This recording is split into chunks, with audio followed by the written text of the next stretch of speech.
Hello student, जैसा कि हम लोगों ने कल चर्चा की थी कि हम लोग नेक्स्ट क्लास में केमिकल रिएक्शन से जो 10th क्लास का केमिकल रिएक्शन है उस लेसन को स्टडी करेंगे। ठीक है, तो ये आपकी केमिकल रिएक्शन का जो फर्स्ट लेसन है केमिस्ट्री का, उससे रिलेटिव जो इम्पोर्टेंट क्वेश्चन है उन पे हम लोग स्टडी करने हैं। ठीक है स्टूडेंट, बस एक चीज़ को जो हम लोग स्टडी करेंगे, आप लोग जब एग्ज़ाम में लिखें तो किस तरीके से लिखना है, कैसे लिखना है, वो चीज़ ध्यान रखेंगे। देखिए, सबसे पहले पॉइंट समझिए स्टूडेंट, आप लोगों को कुछ नहीं करना है। जैसे हम कुछ रिएक्शन बता रहे हैं इंपॉर्टेंस, ठीक है, उन इंपॉर्टेंट रिएक्शन पे आप लोग पहले स्टडी करके रख लें। देखिए, जैसे एक रिएक्शन हम लिख रहे हैं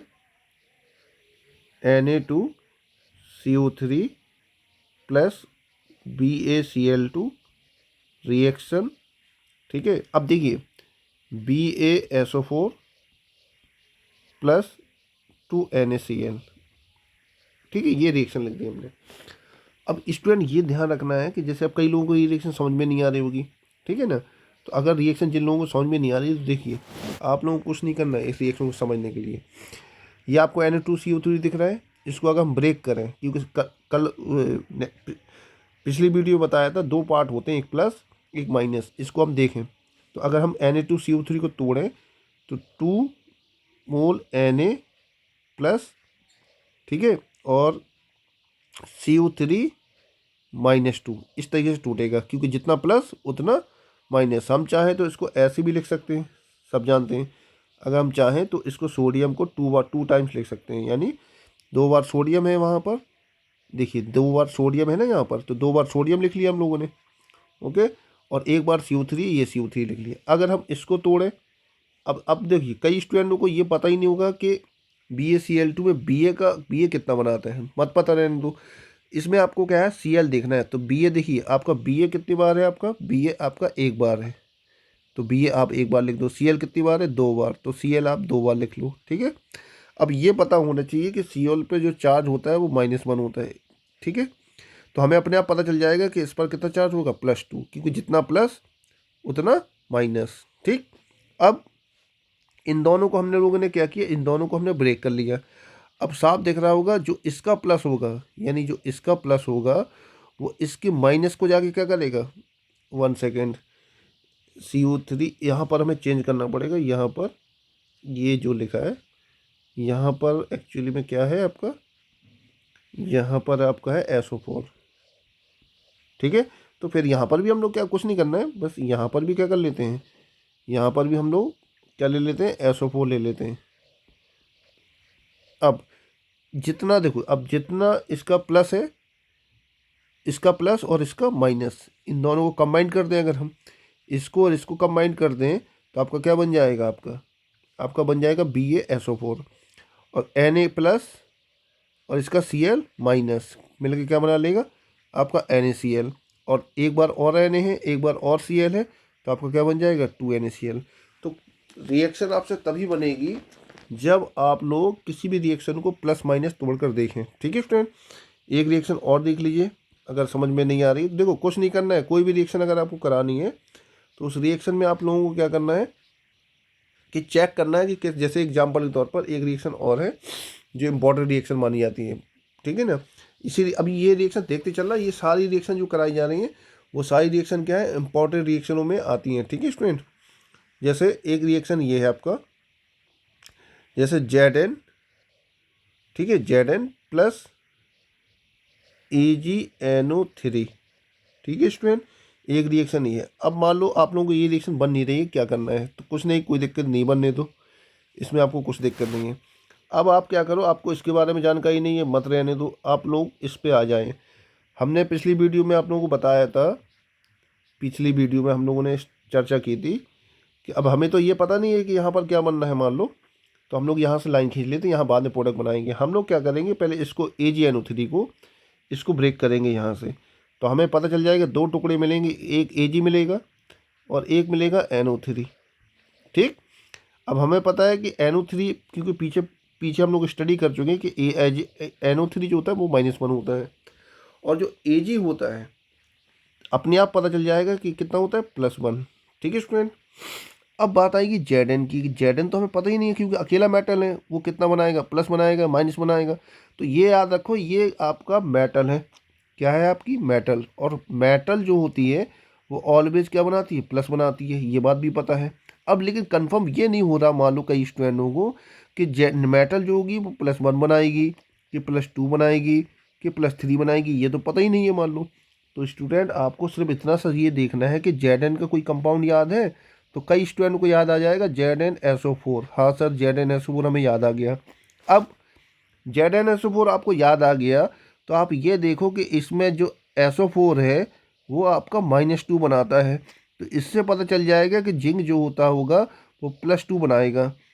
इस नॉलेज से आपको ये पता चल गया कि Zn जो भी होगा यहाँ वो +2 बनाने वाला है।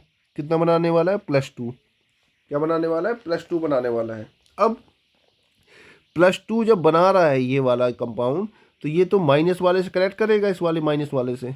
ठीक है स्टूडेंट, जब इस वाले माइनस वाले से कनेक्ट करेगा तो हमें जब जैसे ये पता चला है कि ये +2 बनाने वाला है, कितना बनाने वाला है, +2, और ये हमें पता है कि ये -1 बनाने वाला है। तो इस Zn जो होगा वो NO3 से कनेक्ट करेगा क्योंकि इसका प्लस और इसका माइनस, लेकिन ये माइनस वाले 2 मांगेगा। कितने मांगेगा, 2। तो 2 मांगेगा तो इसका जो कंपाउंड बनेगा पहले प्लस आएगा Zn और फिर NO3 आएगा माइनस वाला। लेकिन जब ये 2 प्लस वाला है तो इसका क्या बनेगा, होल ट्वाइस।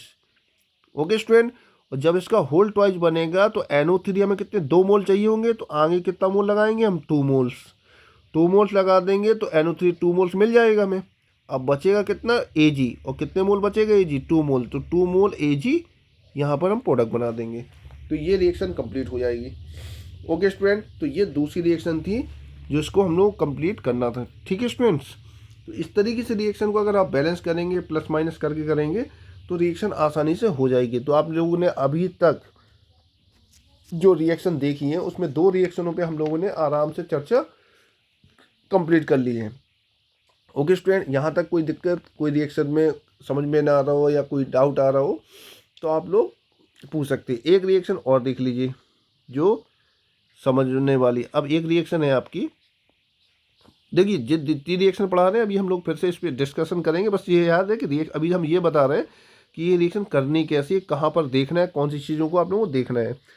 तीसरी इंपॉर्टेंट रिएक्शन है जो आपको CaCO3, एक कंपाउंड होता है कैल्शियम कार्बोनेट। ठीक है स्टूडेंट, और मान लो पेपर में इसको सीधा ऐसे दिया है, तीर का चिन्ह, साइन दिया और डेल्टा लिखा है उसमें, ठीक है, ऐसा लिखा है।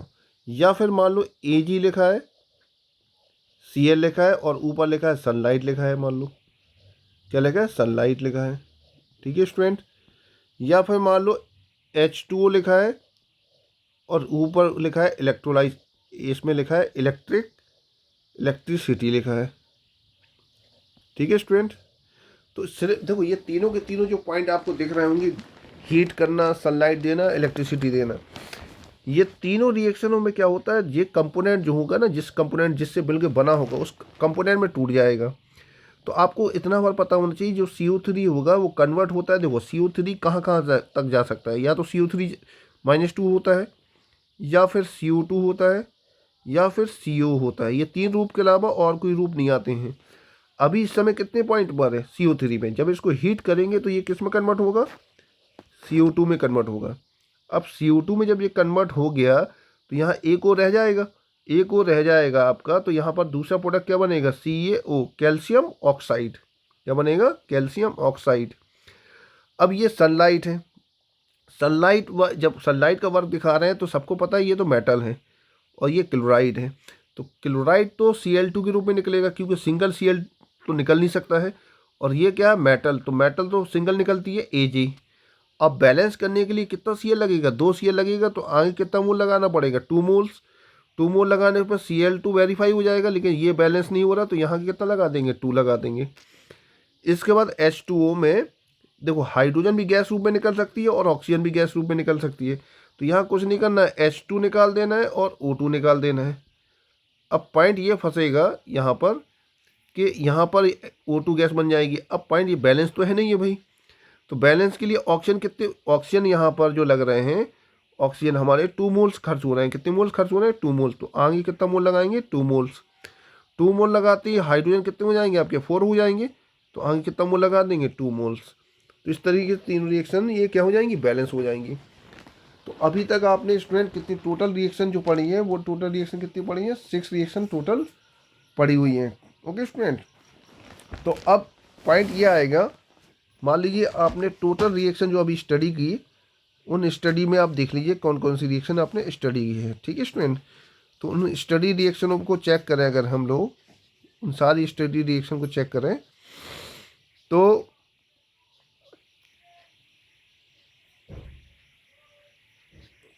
चलिए स्टडी रिएक्शन को चेक करें। तो देखिए आपने एक रिएक्शन पढ़ी है, सबसे पहली रिएक्शन जो पढ़ी है वो आपने पढ़ी है Na2SO4 plus BaCl2 reaction BaSO4 plus 2NaCl। ठीक। फिर दूसरी रिएक्शन जो आपने पढ़ी है स्टूडेंट, वो आपने पढ़ी है दूसरी रिएक्शन जो आपने पढ़ी है वो पढ़ी है आपने Zn प्लस AgNO3 रिएक्शन, इसके 2 मोल लेना पड़े हमें। तो ZnNO3 का होल ट्वाइस प्लस 2Ag।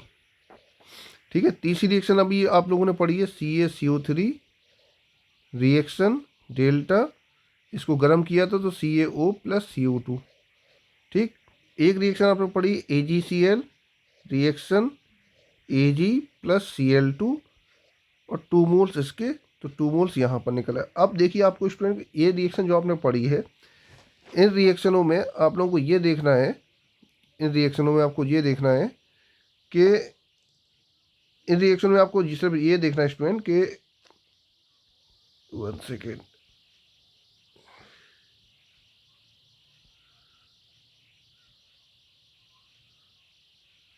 एक सेकेंड स्टूडेंट, ये क्या है,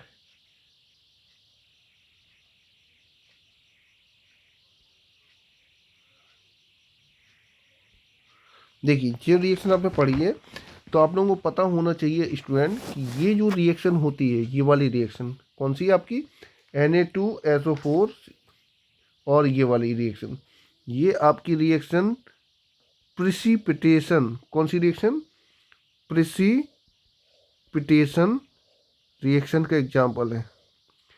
ओके स्टूडेंट, कौन सी, प्रिसिपिटेशन। इसी को डबल डिस्प्लेसमेंट रिएक्शन भी कहते हैं, डबल डिस्प्लेसमेंट। ठीक है। ये रिएक्शन आपकी स्टूडेंट डिस्प्लेसमेंट है, कौन सी है, डिस्प्लेसमेंट। ठीक है। और ये रिएक्शन जो स्टूडेंट है वो आपकी डिकम्पोजिशन है, कौन सी है, डिकम्पोजिशन। ठीक है स्टूडेंट। तो ये 3 रिएक्शन याद रखना है, इन 3 रिएक्शनों में से एग्जाम में कोई ना कोई रिएक्शन जरूर पूछेगा स्टूडेंट। ठीक है। तो इन रिएक्शन को पहले आप लोग तैयार कर लें, ये जो रिएक्शन लिखी है बोर्ड एग्जाम के लिए, इसको आप टॉपिक वाइज डिटेल की बात की जाए कि टॉपिक वाइज इसको कैसे कंट्रोल करना है, तो इसको टॉपिक वाइज कंट्रोल करने के लिए देखिए आप लोगों को करना क्या है, मैन स्टेटमेंट जो है इसका, मैन स्टेटमेंट को आपको कंट्रोल करना है। मैन स्टेटमेंट कैसे कंट्रोल करना है, तो देखिए जैसे अगर हम पहली रिएक्शन की चर्चा करें, इस रिएक्शन की भी बारे में चर्चा करें कि जो डबल डिस्प्लेसमेंट या प्रेसिपिटेशन रिएक्शन में एक्चुअली में जो वर्किंग पॉइंट है या क्या है बात, देखो ये ऐसे आपकी ये रिएक्शन है डबल डिस्प्लेसमेंट। ठीक है। तो इसका जो मैन स्टेप है रिएक्शन का या प्रेसिपिटेशन का जो मैन स्टेप है रिएक्शन का लिखने का, तो उसको आप लोगों को कैसे मैनेज करना है या क्या मैन पॉइंट स्टेटमेंट लिखना है जिसमें वो रिएक्शन का वो क्या माना जाए, कंट्रोल माना जाए। हाँ, उसमें जो मैन पॉइंट है डबल डिस्प्लेसमेंट का।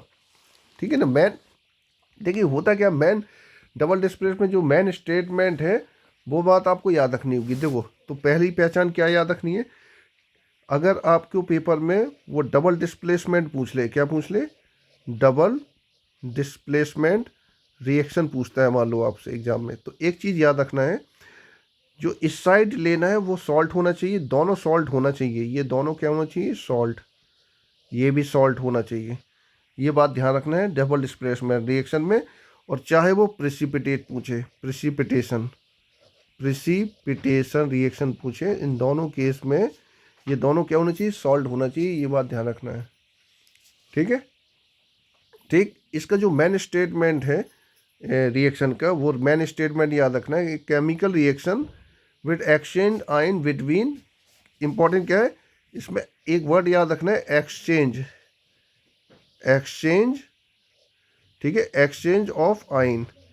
इसमें जो होता है मेन वर्ड क्या है, एक्सचेंज ऑफ आयन होता है, ठीक है। और एक न्यू सब्सटेंस बनता है, क्या बनता है, एक न्यू सब्सटेंस बनता है, सब्सटेंस, ठीक है। तो ये रिएक्शन क्या होगी, आपकी डबल डिस्प्लेसमेंट कहलाएगी। इसमें क्या होता है, देखो ये आयन इसके पास, देखो इसमें हो क्या रहा है कि ये वाला आयन किसके पास जा रहा है, इसके पास जा रहा है, ठीक है। और ये वाला आयन किसके पास जा रहा है, Cl के पास जा रहा है। तो यहाँ पर एक्सचेंज ऑफ आयन वर्ड याद रखना है, और न्यू सब्सटेंस बनते हैं, तो ये आपके ये दो न्यू सब्सटेंस बने हैं, ठीक। तो वो रिएक्शन आपकी क्या कहलाएगी, डबल डिस्प्लेसमेंट रिएक्शन, ठीक। अगर प्रिसिपिटेशन पूछता है तो प्रिसिपिटेशन में आप लोगों को बस इतना सा वर्ड और ऐड कर देना है, प्रिसिपिटेशन और रिएक्शन अगर मान लो पेपर में पूछता है तो लाइन तो यही रहेगी, बस उसमें एक बात याद रखना है, जब कोई रिएक्शन हो तो यहाँ जो प्रोडक्ट बनेगा, यहाँ पर जो प्रोडक्ट बनेगा, जैसे यहाँ पर इस वाले केस रिएक्शन में ये वाला जो प्रोडक्ट बना है, ये प्रोडक्ट जो होगा वो पीपीटी बनेगा, क्या बनेगा, पीपीटी। पीपीटी का मतलब होता है इनसॉल्युबल, इनसॉल्युबल।